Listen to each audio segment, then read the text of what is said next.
Greetings everyone and welcome to another edition of History in Flames. My name is Mike Smith and today we're going to talk about public history and the material culture at the U.S. Veterans Memorial Museum. Now, first of all, public history is not merely a presentation of the past. It is a preservation of memory in physical, communal, and interpretive space.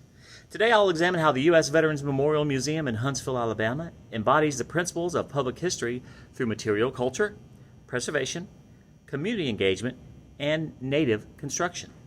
As a public historians, our responsibility extends beyond the academic analysis. We curate memory, we steward artifacts, we interpret the lived experience.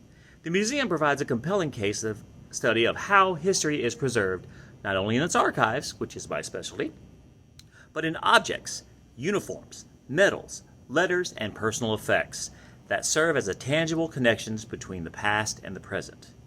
Now, come with me as I give you a tour of my museum.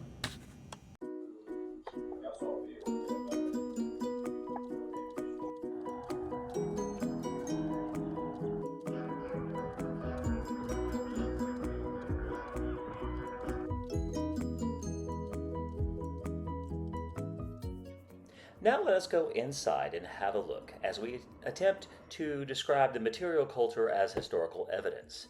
Public history relies heavily on material culture.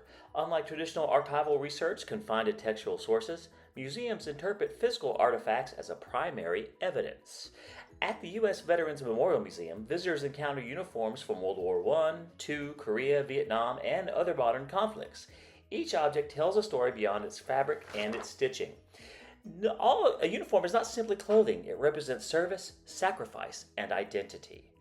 Through careful cataloging and preservation techniques, the environmental controls, the museum ensures these artifacts survive for future generations. These practices reflect professional museum standards and demonstrate that preservation itself is an act of historical interpretation. Pretty cool, huh? So now we're moving on to Section 2, the archival practice and documentation. Public historians do more than display objects, they document provenance. Every artifact displayed must answer the critical questions: who owned it, when was it used, what is the historical significance, and how was it acquired?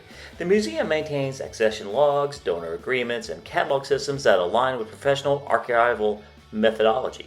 This reflects the core public history principle: authenticity. Without documentation, artifacts risk becoming symbolic props rather than historical evidence. In this way, we preserve both the physical and the intellectual. Now, look at this example. One of the many attractions that brings people to our museum is we have the very first serial number 1 of the Jeep. Now, it may seem very unassuming, but this Jeep was the powerhouse for decades, for multiple engagements for the military. The Jeep has become a mascot, if you will, for most of our military veterans that served during the time with the Jeeps, and they mean a whole lot to us. And when we say it's the very first serial number 1, let's have a look.